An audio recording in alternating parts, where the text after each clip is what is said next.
Nós temos considerado o propósito de Deus para a criação do ser humano em seus dois formatos e para seus dois propósitos. O primeiro propósito de encher a terra com a imagem de Deus através de gerar filhos, e o segundo propósito de dominar sobre a terra e também nos animais. Agora vamos focar em Gênesis 2, que dá ênfase mais dos propósitos de Deus pela criação de cada membro do casal. Mas primeiro, eu preciso comentar sobre alguma coisa. Você notou que cada trecho que nós temos considerado, seja Mateus 19 e a questão de divórcio, seja Gênesis 1 com os dois propósitos de Deus, provocaram conflitos com os valores de nossa cultura brasileira? Eu posso imaginar que houve algumas pessoas quase engasgando quando assistiram este vídeo. Mas antes de rejeitar o que eu falei no vídeo, permita-me duas perguntas. Primeiro, meu exegese do texto foi errado. Meu exegese do texto foi errado. E segundo, o que ofendeu era tanto meus comentários sobre o texto, ou o conteúdo do texto mesmo. Sou o primeiro para admitir que eu sou capaz de interpretar erradamente um texto bíblico. Deus sabe quantas vezes que, com mais estudo e reflexão num texto, meu entendimento de um texto mudou. Quantas vezes era minha própria esposa que questionou meu entendimento e provocou essas mudanças. Por exemplo, eu era pré-tribulacionista. Mas através das questões bíblicas postas por minha esposa, Diane, e depois provocado por ela, dos meus próprios estudos, meu posicionamento mudou. Eu não sou o dono da verdade. Mas meu desafio para você, que foi chocado ou chocada, se não ofendido por meus comentários, é o seguinte: o que foi chocante para você foi minhas interpretações, que certamente podem ser erradas, ou o próprio conteúdo do texto. E não é suficiente para alguém responder: mas essa foi sua interpretação. É claro, isso não prova nada. Somente que você não concorde com minha interpretação. Mas, por favor, sinta-se à vontade para mandar suas próprias interpretações e demonstre para mim que são mais fiéis ao texto. E se eu for convencido por suas palavras, prometo o seguinte: farei um vídeo publicamente repudiando o que ensinei e darei crédito a você por ter corrigido meu entendimento. Eu quero deixar claro, como um batista historicamente definido, minha fidelidade está com a Bíblia, não com minha cultura, não com o seminário onde eu fui formado, não com a Convenção Batista. Meu compromisso está com minha única regra de fé e prática, a Bíblia, que eu considero a palavra de Deus inspirada pelo Espírito Santo, sem erro. Eu não sou casado com minhas palavras ou minhas interpretações. Eu faço parte da noiva de Cristo. E assim estou apaixonado com as palavras do meu Senhor. Embora a palavra de Deus permaneça para sempre, as interpretações vêm e vão. Mas examine seu próprio coração, para ver se não fosse a própria palavra de Deus que foi chocante. Porque eu garanto, há trechos na Bíblia que eu não ouso ler em várias igrejas batistas, porque somente a leitura de versículos ofende.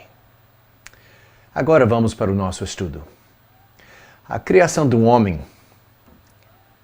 a criação da mulher. Gênesis capítulo 2. Em primeiro lugar, nós podemos ver que este capítulo trata primeiro a criação do homem e depois a criação da mulher. e deixa muito claro que eles foram criados para propósitos diferentes. E o texto deixa muito claro quais foram esses propósitos. Então, olhando para Gênesis capítulo 2, começando com versículo 4. Esta é a história das origens dos céus e da terra, no tempo em que foram criados. Quando o Senhor fez a terra e os céus, ainda não tinham brotado nenhum arbusto no campo, e nenhuma planta havia germinado, porque o Senhor Deus ainda não tinha feito chover sobre a terra. E também não havia homem para cultivar o solo. Então, o primeiro propósito pela criação do homem era o quê? Cultivar o solo. Isso faz parte de dominar a terra. Continuando. Todavia, brotava água da terra e irrigava toda a superfície do solo. Então o Senhor Deus formou o homem. Então, obviamente, no versículo anterior ele não estava falando sobre o ser humano. Está falando sobre o macho. Não houve um homem para cultivar a terra. Então Deus criou o quê? Um homem. Do pó da terra, e soprou em suas narinas o fôlego da vida, e o homem se tornou um ser vivente. Depois disso nós podemos ver, pulando um pouco, versículo 15. O Senhor Deus colocou o homem no jardim do Éden para cuidar dele e cultivá-lo. Deus fez o homem para trabalhar.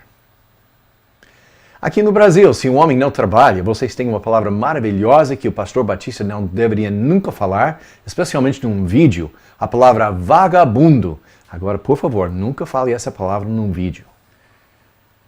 Mas, muitas mulheres reclamam, porque meu marido, ele gosta de trabalhar tanto, ele prefere trabalhar do que passar tempo comigo. Agora, um homem um pouco desequilibrado, porque ele foi feito também para estar em comunhão com sua esposa, mas a ideia é que Deus fez um homem para trabalhar, para cuidar e cultivar a terra, e para um homem cumprir suas ordens, o seu propósito. Deus nunca dá ordem sem também dar uma ajuda para cumprir as ordens dele. O que é que Deus deu para um homem para trabalhar? Seus músculos, sua força física. Nenhuma mulher sem hormônios, sem injeções de hormônios, consegue as forças que os homens têm. Hoje, nos Estados Unidos, eles estão querendo estabelecer um padrão de força física diferente para as mulheres do que os homens. Porque com todo o treinamento e anos de treinamento, não há uma mulher mais forte do que um homem tendo passado pelo mesmo treinamento. Deus deu para o homem a força física para cumprir suas ordens. E também, o homem era o recipiente da palavra de Deus. Depois de dar a obra para ele, Deus fez uma prova de fidelidade. Primeiro ele deu uma ordem muito gostosa, e depois ele deu uma ordem para testar a fidelidade do homem. Olhando para versículos 16 e 17. E o Senhor Deus ordenou ao homem, coma livremente de qualquer árvore do jardim. Opa, olha só, o primeiro mandamento de Deus é o quê? Coma! Deus criou o homem mesmo, porque o homem mais gosta de fazer é comer. E coma como? Livremente. E de somente um ou dois tipos de fruta? Não, de todas as árvores. De todas as árvores você pode comer livremente. Infelizmente era salada de frutas, né? Não, ainda não temos churrasco aqui. Mas, primeira ordem, coma. Desfrute dessa criação. E depois a prova de fidelidade. Mas não coma da árvore do conhecimento do bem e do mal. Porque no dia em que dela comer, certamente você morrerá. E aqui nós não temos a morte física. Um homem não morreu fisicamente no dia que ele comeu.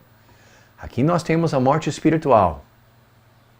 No dia que você come daquela árvore, você vai romper sua comunhão com Deus. Você vai romper o fluxo de vida entre você e eu. Não coma daquela árvore. Mas nós precisamos parar e pensar um pouco aqui. Porque Deus não deu essa ordem para a mulher. Deus não deu sua palavra para a mulher. Ele deu sua palavra para o homem. Nós sabemos que a mulher, de uma forma ou outra, recebeu a palavra de Deus, porque em Gênesis capítulo 3, ela citou erradamente a palavra de Deus, aumentou e diminuiu a palavra de Deus na citação, provavelmente, na minha especulação, por causa do homem. Posso imaginar ele falando com ela como eu falo com meu filho, né? Nem toque nessa coisa. Mas Deus não falou para não tocar. Mas Deus deu essa ordem ao homem. E nós sabemos que era somente ao homem, não para a mulher, porque em Gênesis 3:17, Deus falou ao homem. E ao homem Deus declarou: visto que você deu ouvidos à sua mulher e comeu do fruto da árvore da qual eu lhe ordenara que não comesse. Agora, eu sou americano, mas eu tenho estudado português 19 anos e, por tudo que eu sei, a palavra lhe é singular. Deus não falou eu lhes disse. Ele falou eu lhe disse. Isso já estabelece o padrão. O padrão de Deus é Deus deu sua palavra para um homem. E o homem deveria compartilhar a palavra com sua esposa, com sua família. O homem deveria exercer a liderança espiritual no lar. E se for desse jeito no lar, é desse jeito na igreja. Não é para a mulher tomar a palavra e dar para o homem. O padrão da criação. O padrão da criação é Deus deu sua palavra ao homem, um homem compartilha a palavra para a mulher. E nós temos uma confirmação disso em 1 Coríntios capítulo 14. Quando Paulo, sob a inspiração do Espírito Santo, escreveu: e se a mulher tiver uma pergunta sobre a palavra de Deus, ela deveria fazer o quê? Perguntar do seu marido em casa. Isso não foi coisa esquisita que Paulo estava colocando sobre os coríntios, como dizem os feministas. Isso reflete Gênesis 3. Reflete Gênesis 2. Então, o homem foi criado em primeiro lugar para trabalhar. Também Deus deu para ele a permissão de comer livremente de todas as árvores, com essa exceção. Da árvore do conhecimento do bem e do mal, não pode comer, porque no dia que ele come, ele ia morrer. Mas veja bem, por que conhecimento do bem e do mal? Porque era uma decisão. Você vai deixar-se ser orientado pela palavra de Deus?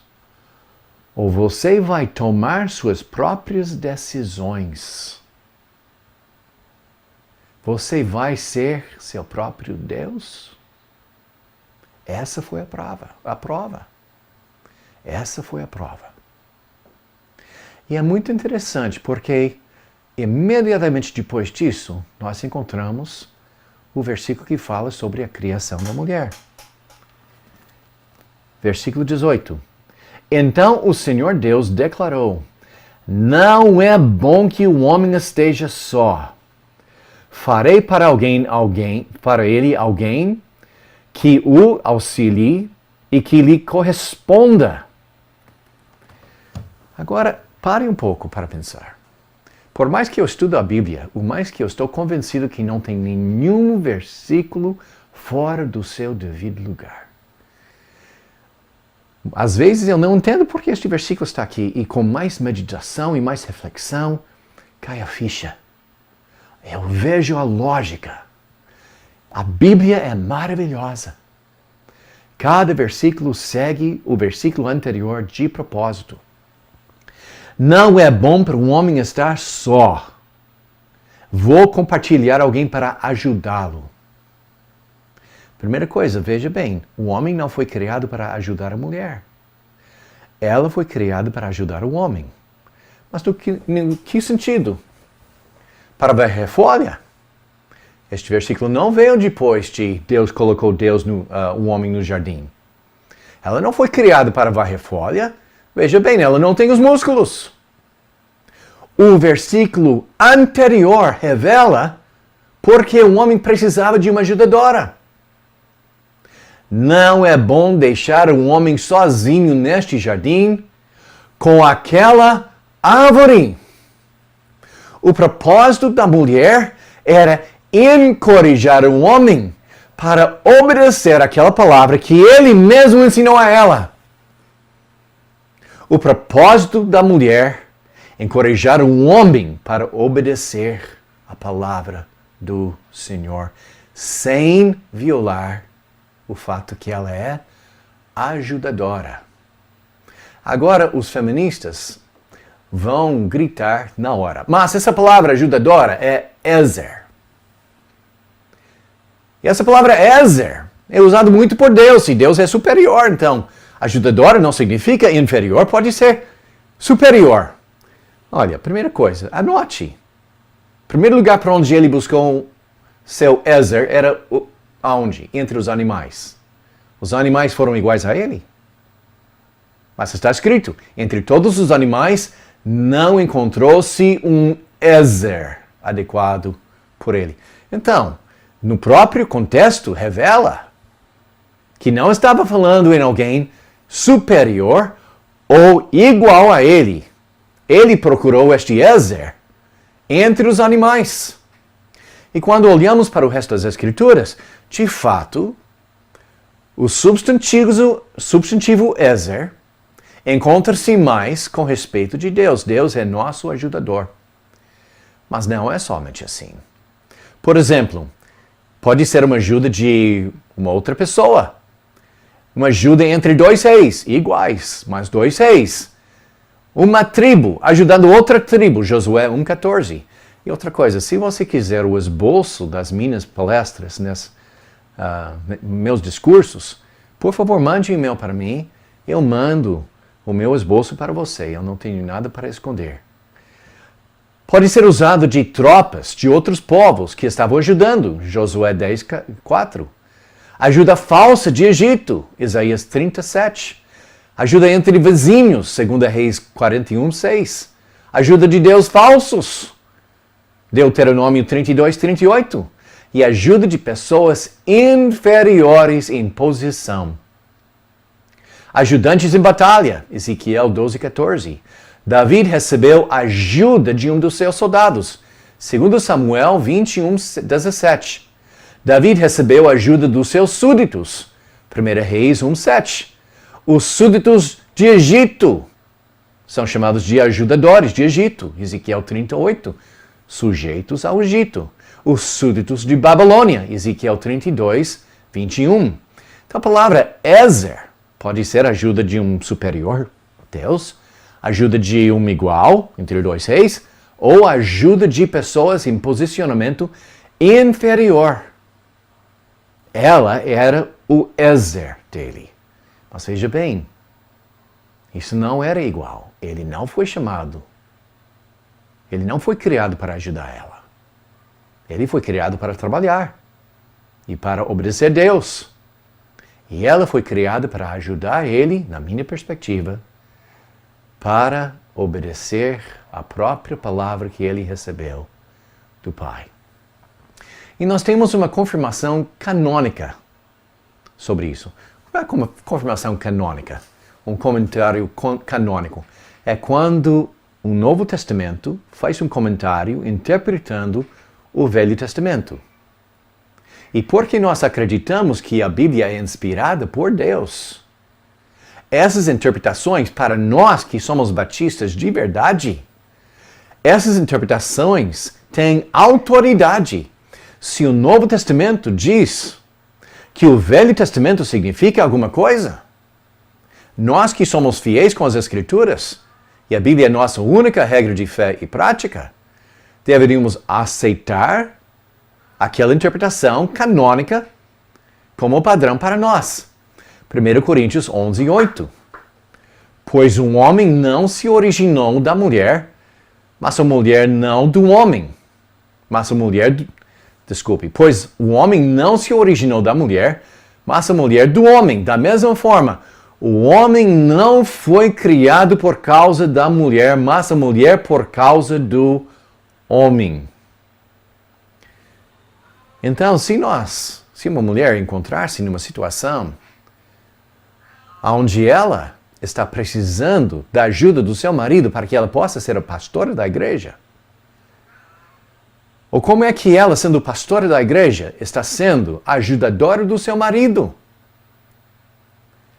Essa colocação de mulheres como pastoras já fere o propósito de Deus. Uma pessoa em posição inferior para ajudar seu marido para cumprir o que ele mesmo ensinou a ela. A ela.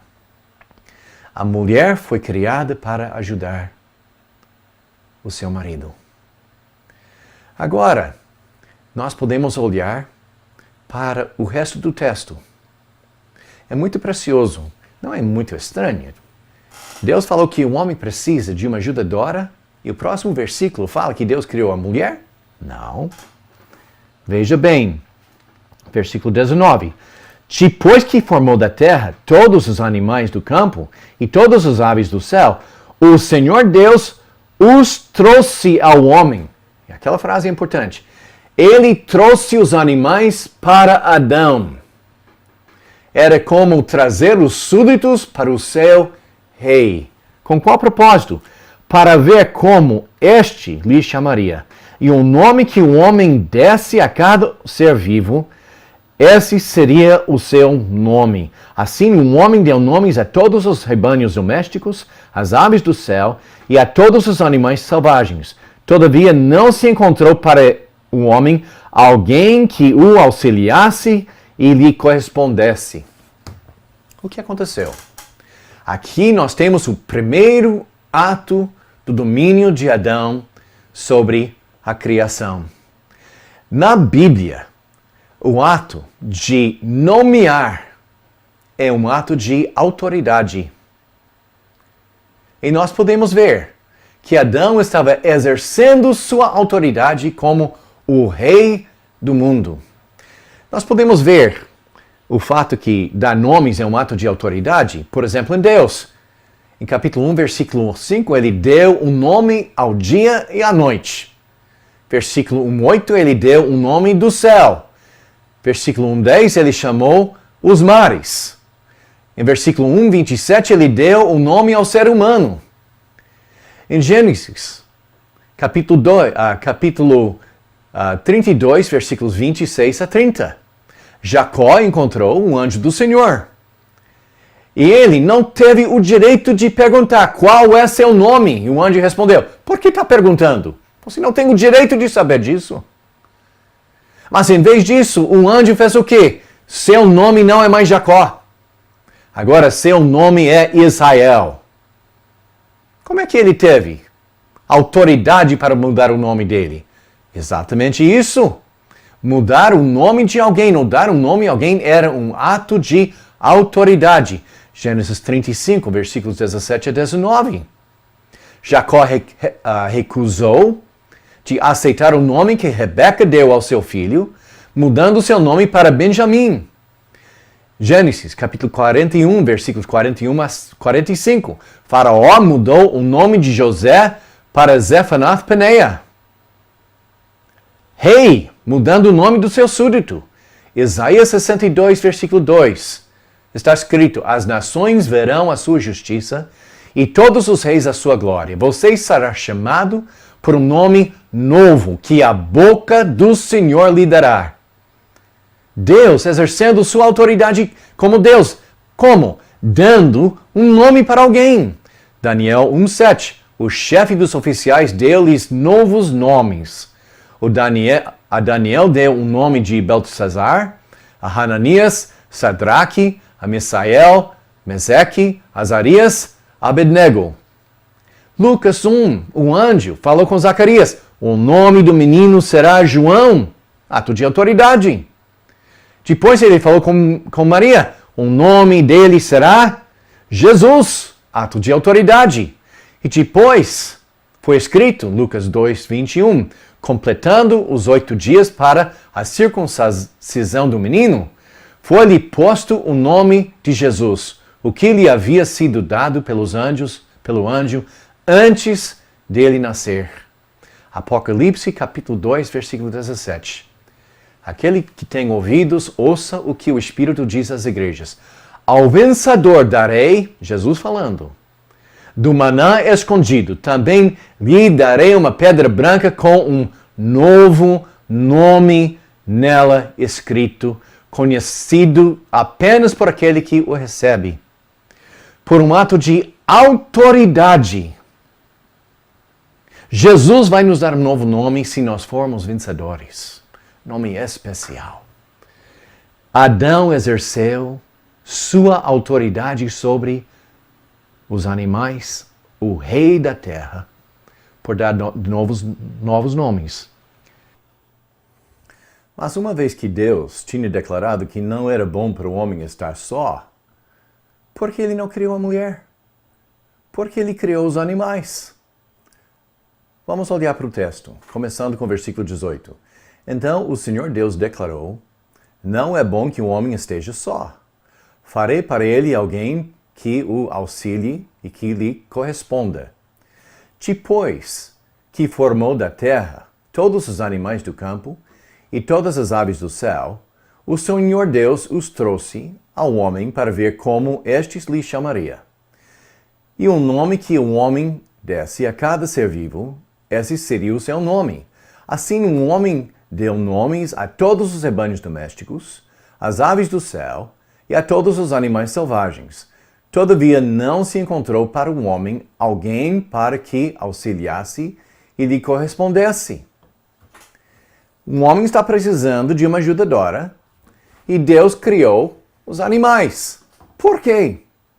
Era um objeto, uma lição de objeto. Deus estava querendo ensinar alguma coisa para o homem. Ensinar o quê? Imagine se eu fosse Adão, né? Encontrando pela primeira vez os meus súditos. Eu sou o rei da terra. E vê o primeiro, Senhor e Senhora Leão. Vê o Senhor e Senhora Zebra. Vê o Senhor e Senhora Aptossauro. Dando um nome depois do outro, mas ele notou alguma coisa. Macho, fêmea. Macho, fêmea. Macho, fêmea. É engraçado que até a Bíblia usa a palavra para mulher, esposa, para o próprio animal. Homem, macho e sua fêmea. E finalmente, macho, fêmea, macho, fêmea, macho. Macho, Deus, cadê a fêmea? E uma vez que ele entendeu, eu não estou completo, não tem nenhuma auxiliadora para mim entre todos os animais, Deus vê ele dormir. Vai dormir, rapaz. Agora eu vou fazer alguma coisa muito especial para você. E aqui no fim de capítulo 2 nós temos a criação da mulher. Mas primeiro Deus queria comunicar para ele. Ela não é mais um bicho para você dominar. Você é o rei da terra. Você é o rei dos animais. Mas o que eu vou criar para você não é coisa para dominar. É sua isha. É sua companheira. E Deus pegou um pedaço dele para que ela não seja feita de material fora dele. E como ele trouxe os animais a Adão, ele trouxe a mulher a Adão. Mas ele não a trouxe como se fosse um animal, mas como o pai da noiva, levando a noiva para encontrar seu noivo, como a rainha para encontrar o seu rei.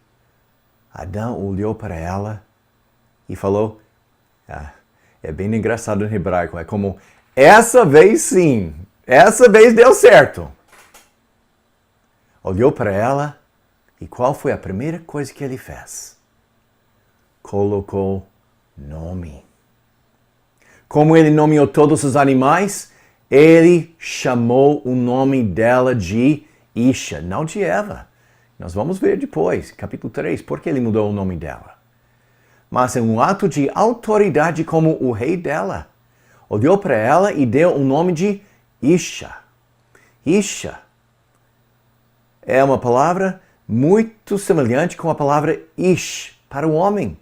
Olhando para ela, era como dizer, essa é a companheira do homem. Essa é a minha alma gêmea. Não como de platonismo, mas como de, vamos dizer, cristianismo, mas não era cristianismo naquele momento. Era do conceito bíblico, aquela que me completa. E no fim Deus falou, olha, por este motivo, o homem vai deixar seu pai e vai deixar sua mãe, unir-se com sua Isha. E os dois seriam uma só carne. Agora me pergunta, Deus mandou um homem sair da casa do seu pai e de sua mãe? Por que ele não mandou a mesma coisa para a mulher? Porque todo mundo entendeu. É lógico que ela está deixando sua família para reunir-se, para unir-se com seu marido, para formar uma nova família. É por este motivo que a mulher toma o sobrenome do seu marido. É para dizer, agora eu faço parte dessa família. Essa tendência de mulheres não assumirem os nomes dos seus maridos reflete a rebeldia, a rejeição da perspectiva bíblica de casamento que nós encontramos na palavra de Deus. Então, em Gênesis capítulo 2, nós encontramos os papéis dos homens e das mulheres dentro do casamento. Como Jesus falou em Mateus 19, este é o padrão. O homem foi criado para trabalhar. E para cumprir suas ordens, Deus deu a ele os músculos, as forças físicas. Deus criou a mulher para ser a companheira do seu marido, para encorajar seu marido, para obedecer a palavra de Deus. Eu não falei isso mais cedo, mas o que Deus deu para a mulher para cumprir a sua função?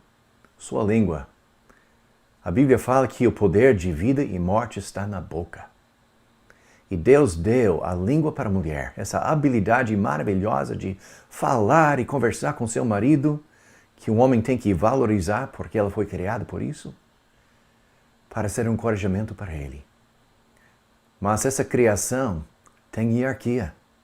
Isso é antes da queda. Deus deu a mulher ao homem. Deus trouxe os animais para Adão exercer sua autoridade e impor nomes. E do mesmo jeito, Deus trouxe a mulher a Adão e ele deu nome, exerceu sua autoridade. E nós podemos aplicar isso à consagração de mulheres como pastoras. Como é que a pastora está cumprindo sua função como ajudadora para ajudar um homem? Ela não está embaixo da autoridade dele, ela está assumindo autoridade sobre ele. Em Gênesis capítulo 3, nós vamos ver os resultados de quando a mulher assume autoridade dentro da família e, por extensão, dentro da igreja, e nós vamos ver em Isaías capítulo 2, dentro da sociedade.